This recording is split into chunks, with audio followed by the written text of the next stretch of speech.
There are certain things we do at ISSOTL, and we thought this would be a great occasion for it. We have been giving for the last several years a Lifetime Achievement Award to someone who has contributed consistently and over a long time to the scholarship of teaching and learning, not just for what they do for our society, but what they do for this in general. And this award includes being a lifetime member of ISSOTL. And we also try, when possible, to have that award go to someone in the host country. And so we'd like to announce and have him come forward that Gary Poole is the recipient of the award.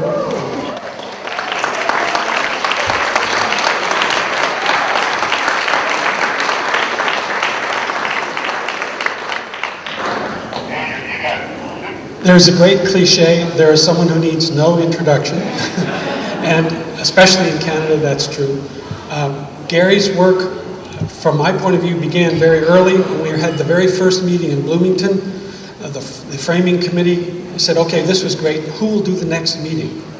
And Gary volunteered. So we all went to Vancouver and got a big jump start there. And Gary also worked as the president of the organization, which is a 3-year commitment.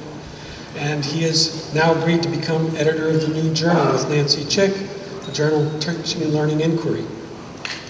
Gary's got so many other achievements, it's sort of hard to describe. He was director of the Center for Teaching and Academic Growth at UBC. I've had the pleasure of visiting there and seeing just fabulous work. It's a terrific model for how a center should be. He was president of the Society for Teaching and Learning in Higher Ed here in Canada, and has also received a Lifetime Achievement Award from them. He was a recipient of a 3M Teaching Fellowship, many awards and publications, but we wanted him to know that what he's done for ISSOTL and for our society has really been remarkable.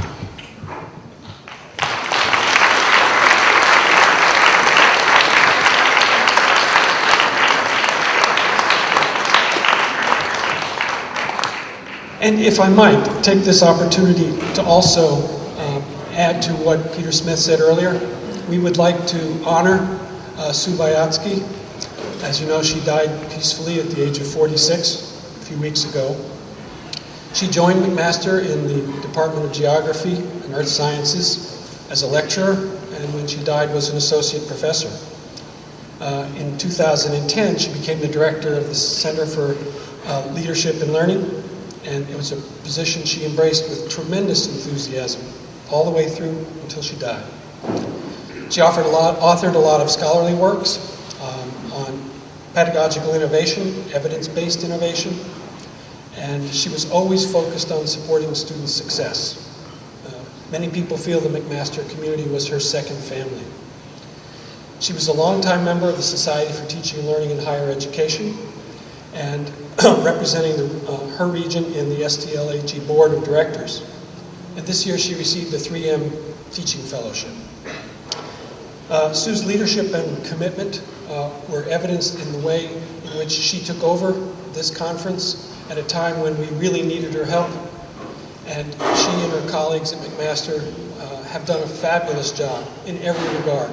Intellectual leadership, great organization, and wonderful business acumen.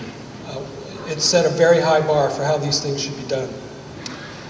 So we would like to make a donation to the fund in honor of her, the Susan Vygotsky Legacy Fund at McMaster University, in her name, and we thank her and all of her colleagues for everything they've done.